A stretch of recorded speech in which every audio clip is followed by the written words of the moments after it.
Balik lagi sama gue Jonathan Leonarda. Hari ini kita ngoprek Vespa. Jadi sebelumnya gue pengen ngucapin terima kasih dulu buat hobi motor di TikTok.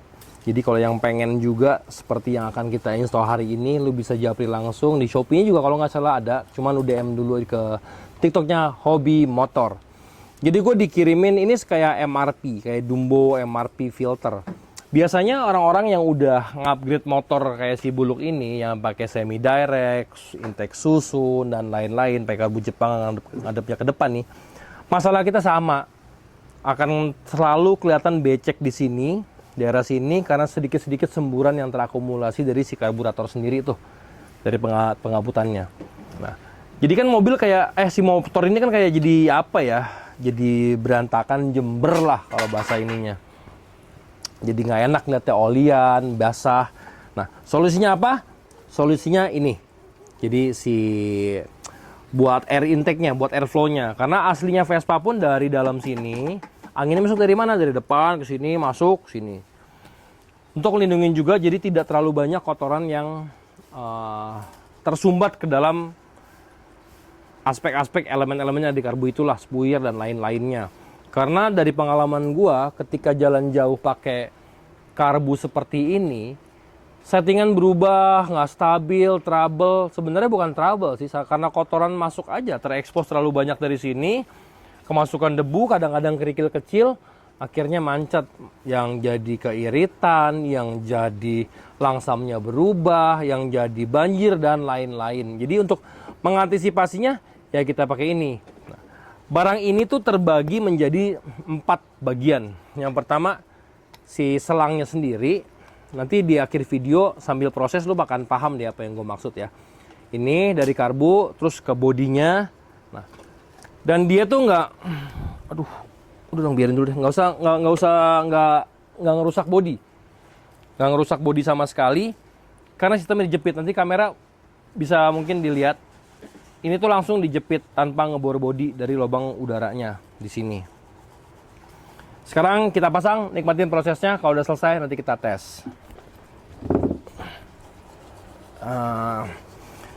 Jadi di sini mungkin kamera bisa dilihat ini dijepit ke belakang. Air mati. Ini kita jepit langsung ke dari dalam. Jadi harus buka tangki. Cara menginstallnya udah biarin dulu lah, habis semua baju nih. Kita install dari dalam, dijepit, baru kita pasang si intake-nya ini sendiri nih. Bukan intake sih namanya nih. Ini sambungan dari intake itu sendiri. Nah, cuman memang masangnya harus agak bersabar karena bautnya kecil-kecil seperti ini. Nih, gue coba ya, ini kalau jatuh di lautan sih udah selesai urusannya nih. Nih, kita pasang dulu sedikit, yang penting tercantol dulu. Dan ini masangnya nggak usah ke bengkel, kita bisa lakukan sendiri di rumah. Karena nggak, aduh tuh kan, mana tuh? Ntar deh, yang ini dulu. Masangnya tuh nggak sulit, cuman harus bersabar aja.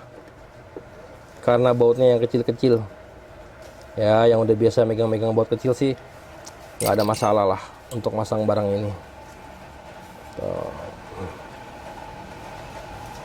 Yang penting awalnya jangan selek aja. Kalau awalnya selek, miring, nanti kedepannya bisa jadi nggak enak. Ini kita pasang dulu.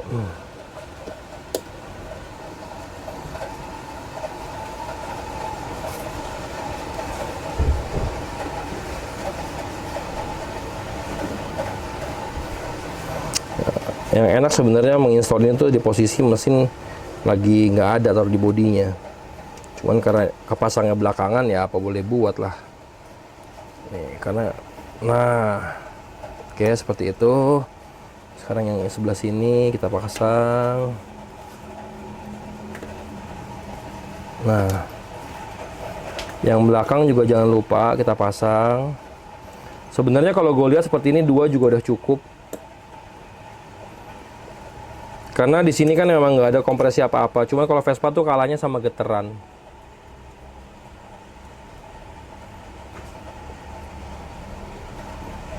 Oke.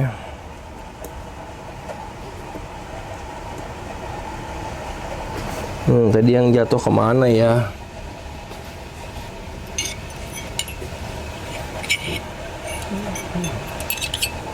Mana tadi satu biji? Ntar kita cari. Ini. Nah.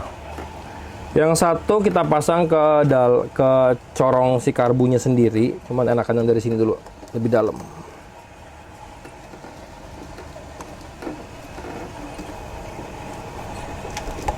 Nah, seperti itu. Ini kita pasang ke corong karbunya.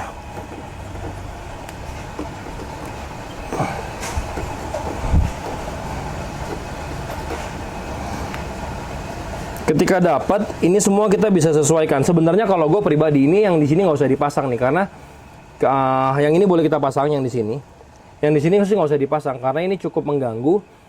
Ketika kita mau nyeting, nanti rubah, dibongkar-bongkar, dikencang-kencangin. Cuma kalau mau juga nggak apa-apa sih, tinggal diputar gitu aja tuh. Nah, kurang lebih seperti ini. Nanti kan ketika suspensinya main, dia akan bermain. Coba saat digenjot start belakangnya. Nanti kita lihat, kenapa sih harus pakai spiral. Nah, jadi seperti ini. Oke? Gua akan lanjutin pemasangan-pemasangan ini. Nanti kalau udah hidup, gua akan sambung lagi videonya. Udah?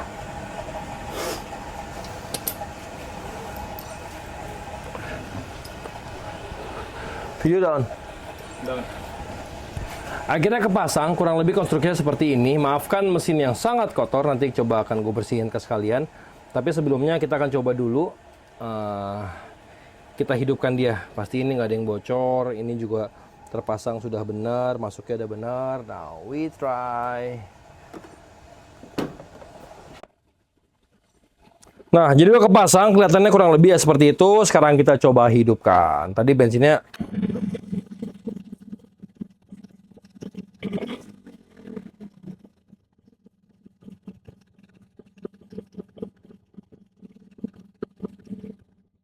motornya jadi kelihatan lebih rapi, nggak belepetan. Nanti kita tes jalan ya. Gue rapihin ini dulu. Nanti kita tes jalan seperti apa. Oke?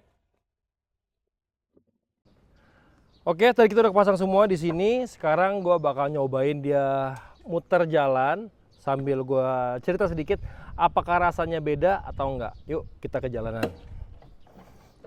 Aduh, duh.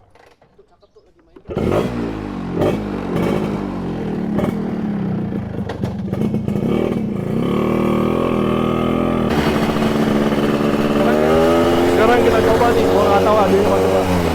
Kita coba, kalau gua coba kayaknya kalau gua coba sih biasa aja, nggak ada perubahan motor tahan atau gimana nggak ada. Jadi rasanya tuh ya biasa aja sih. Tarikan-tarikannya juga masih tetap instan. Ya karena mungkin gua bukan buat balap, jadi nggak perlu sesignifikan itu sih. Tapi pada intinya gue puas banget sama ini performanya.